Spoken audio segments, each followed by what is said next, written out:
Welcome to the What to Read Next podcast. In this podcast, your host, Lori Amin, will interview published authors to chat about their work, journey to getting published, and their book recommendations.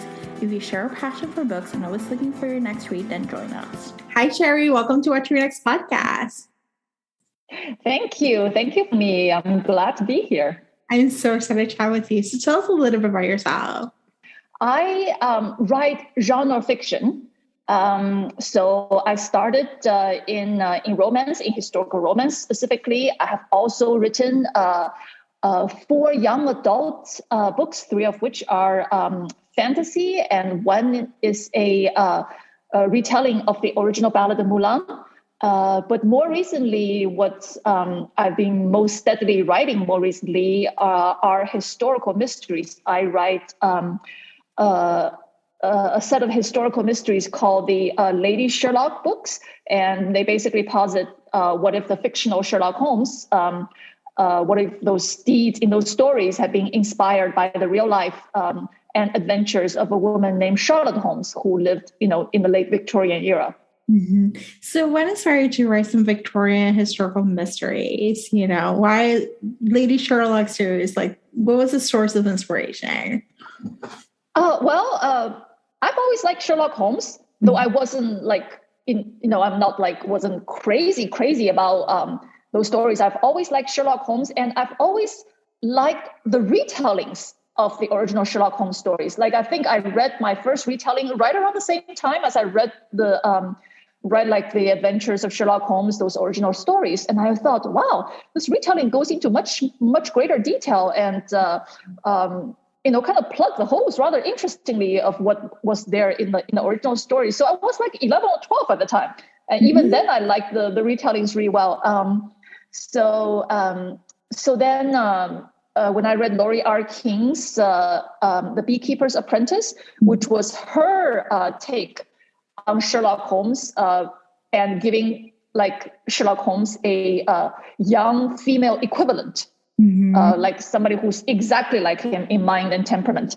And I thought that book was awesome, but I didn't know how to write mysteries at the time, so I let it stay for a bit. And then when BBC Sherlock came out, I was like, I really, really want to do something like this because it was so cool. It was so awesome. You remember how that first season came out and we were all like on fire. And and by the time I had actually, without quite intending it, written a mystery. The second book in my young adult fantasy series, as it turned out, was a mystery because it was about two young mages waking up in the Sahara Desert without any memories of either who they are or how they got there. And it was kind of like this back and forth story. And by the end of which they figured out. And I was like, you know what? That is a mystery. And I was rather satisfied with that book. So I thought, okay, maybe now I have the skills to tackle a mystery head on. So actually, I had first proposed Lady Sherlock, back then called Girl Sherlock books, to my young adult publisher. I had intended it to be like a contemporary series with just like a young girl. Like at the time, in my head, she was in the very beginning, she was going to like middle school. So this would have been like either lower YA or upper middle grade. I'm not sure. She might have grown up a bit in the story. So maybe lower YA. And my YA editor says, well, unfortunately, mysteries don't sell very well in YA. So I was like, that's a no then, huh? So then I turned around to my adult publisher and said, what about you guys? They said, we'll bite. And I figure if I'm targeting the adult market, I had better set it in the same time period that the original Sherlock Holmes stories take place, which was the 80s and the 90s. And it so happened that was when all my historical romances took place. So I was familiar with the era, and I was like, good. That's actually one less obstacle on my way to writing a historical mystery. So I love this. And the series has evolved to 6 books. And so there's different storylines and stuff. How do you keep track of all the different characters, different storylines, different Easter eggs? Like, how do you keep track of all that, as it evolves, into 6 book series or future books? Well, it's actually, I didn't have an overarching plan of what exactly was going to be there. I just thought it should have there should be a story arc, kind of like, you know how Veronica Mars would have one huge mystery in the big season, and then each individual episode might have some smaller problem to solve also. I thought I want to do something like that, because it's, you know, we're in the peak TV and people are much more used to interconnected storytelling. So I wanted that. And the reason the books have actually ended up being even a little more interconnected than I thought they would be was because often at the beginning of a new book, I wouldn't know what to write. So while I try to figure out what to write, I look back to see what the characters did in the previous book and where everything was, and just like basically pick up from there. So I'm often looking at what I already written for inspiration or for story ideas or for natural development. So that's in a way I'm like keeping track on how the story develops even as I write new stuff. I love this. Yeah, I felt that it was just like a perfect binge series. Like you just like binge them like back to back, and you get so much from the story. You get the storyline, like the whole idea. You're going to immerse in the world, and so I just kind of like fine. So you're on book 6. So tell us a little bit about book 6. What can readers expect? Well, with the BBC Sherlock, I really loved the first couple of seasons, but I thought it started the whole series as a whole began to falter a little bit after they killed off Moriarty at the end of season 2. And I thought that was, that killed him off too early. And so my goal in my series was that, okay, since Moriarty is Moriarty hardly appears in the original Sherlock Holmes stories, but because Watson or Sherlock Holmes once said, that's his arch enemy, it kind of Moriarty took on like a much more larger than life shape in the popular imagination. And so basically you cannot be a proper Sherlock Holmes series without a nod to Moriarty. And I thought, okay, if that's the case, if I am going to have him an arch enemy, then I will not only not get rid of him too early, I won't even bring him onto the page too early. So for 5 books, Moriarty has been at the background. He's been the background character, but his organization has kind of like been a kind of sort of quiet menace throughout the whole series. But I thought by this point, I'm not entirely sure since I don't know what I'm going to write next, but I thought by this point, it's probably time to bring him at least on page, because I thought we are probably like halfway done with the bigger story arc involving Moriarty.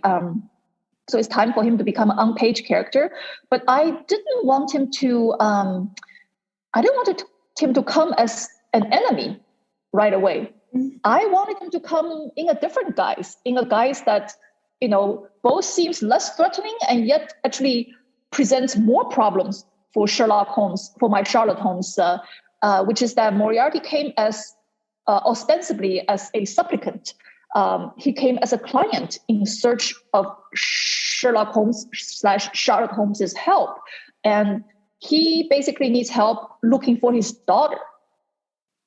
And his daughter lives in this remote community of occult practitioners, and he is not sure what is going on with her. And so Charlotte gets sent to investigate. And that's how the story came about. And the story unravels.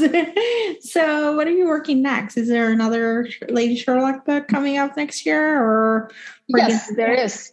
Yeah, I'm working on book 7, and it's usually at this point when the book has most problems, because I've written like sort of like 30,000 words, and only to realize that no, actually the real story isn't what I thought it was. I have oversimplified things in my head. So now I've got to, go back and probably check a fair bit of what I've written, and then, do a better job. But it always happens like this. So even though it's like annoying, it's well, it's just what happens every time.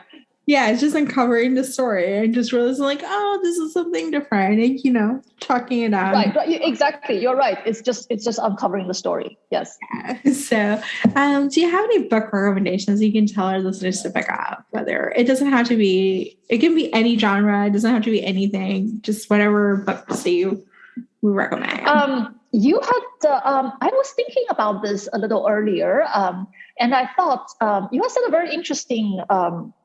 You have sent along some questions, and you had mentioned about these book recommendations, and I'm one of those people who like always go blank when people suddenly ask me, "What's your favorite this? What's your favorite that? And what do you recommend?" I'm always like, "Oh my god," So this time I thought about it, and I thought, let me recommend some series that people don't necessarily go into it first for the romance, but then they are hooked on the romance. I was like, that's a recommendation I could live with. So first, I want to recommend Megan Whalen Turner. I think it's Megan Whalen Turner's The Queen's Thief series. The first book being The Thief, and The Thief is fantasy. It's about, if you open it, and it's a fantasy. It's about this young boy said to be the thief for some reason, and he's grab along, goes to this adventure and to steal something. Where the series gets really interesting is in book 2. In book 2, a romance came out of nowhere and I am a veteran romance reader, and that book smacked me upside the head when I realized what a love story is, and I was just like, yeah, seriously, I was gobsmacked. It is still one of the most interesting, most unexpected, and kind of most searing, in a way, romance I have ever read. So I will forever be recommending the Queen's Thief series. Next up, some the Golden Age mysteries. I read a bunch of Agatha Christie's, and then I started getting into Dorothy Sayers books. And so her hero is okay. Let me back this up a little bit. Many years ago, I used to hang around all of our romances reader recommendation website. That's when readers sending their own reviews of their favorite books. Like I remember. I remember Lisa Kleypas wrote a review for The Shadow and the Star, which was how I discovered Laura Kinsale. And so someone else, I was like on a roll going through these books that other readers love. And somebody else recommended a book named Gaudy Nights. And so I dutifully hauled myself to the library and got a copy, and was like, I don't know what the heck this is about, but it was really, really difficult to read because it was about one woman going back to was a woman in the 30s or 40s going back to her women's college for like a reunion. And all the people there were referred to by at least 3 different names. Like among themselves, they may be referred to by first name, and then they refer to by their last name. And then they're referred to by their titles, by what they do. Like somebody's the bursar, this one's a professor, that one is, this and that. And I could not make heads and tails of who anybody was. It was like one of those logic puzzles, where they go, Laura is the bursar who stayed 15 minutes and grabbed a burger at some place. It was like one of those, I could not make heads and tails of who's who. So I was like, never mind, I put it back. So fast forward a few years, I was reading Dorothy Sayers' stories. And then I realized, interestingly enough, there's actually a romance thread between her detective, Lord Peter Wimsey, and this woman named Harriet Vane. And so there's one book about them, and then the next book about them. And then I was really invested in their relationship. And then what was the third book? It was Gaudy Nights. And I was like, no. Oh my God. So because I was so into their story, I actually, went back to the library, dragged that book back out, and managed to make myself sort out who's who in that story. And when I got to the back half of the book when, when the hero came on the page and when, they met and things got, all romance got sorted out, was like, it's like so good. And so that's Dorothy Sayers. There are 4 Lord Peter Wimsey, Harriet Vane books. And then, of course, I want to recommend the Veronica Speedwell series by Deanna Rayborn, because she and I, our series are most often held up side by side. Mm-hmm. And I believe we are very much of the kind where people first came for the mysteries, but they're staying for the ship. So I'm like, there you go. If you like a good slow burn romance in your historical mysteries, you cannot go wrong with Deanna.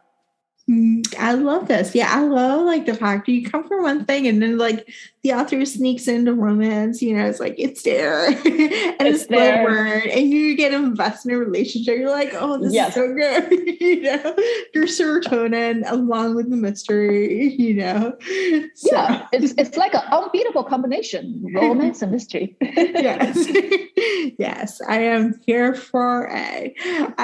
So tell us where you can find you online. Find me online very easily at sherrythomas.com. I am at Sherry Thomas on Twitter, author Sherry Thomas on Facebook, and writer Sherry Thomas on Instagram. Awesome. Thank you, Sherry, for being on the show. Oh, it's lovely to be here. If you enjoyed this podcast, feel free to share with friends, subscribe, rate, and review the show. This is the easiest way to support the podcast. Today's episode's partner is Libra FM. If you're an audiobook listener, then you should add Libra FM as your go-to source for paid audiobooks. Libra FM makes it possible for you to buy audiobooks through your local bookstore. Memberships start at $14.95, and they also have great sales for romance audiobooks each month for $3.99, thanks to the Kiss Club. To sign up for Libra FM, please visit whattoreadnextblog.com/LibraFM. You will receive a free audiobook when you sign up for a monthly subscription. If you purchase a subscription through our link, you will be supporting the podcast at no cost to you. The What to Read Next podcast is part of the Frolic Podcast Network. Please visit frolic.media/podcast to discover new shows to tune in. Thank you so much for listening and have a great day.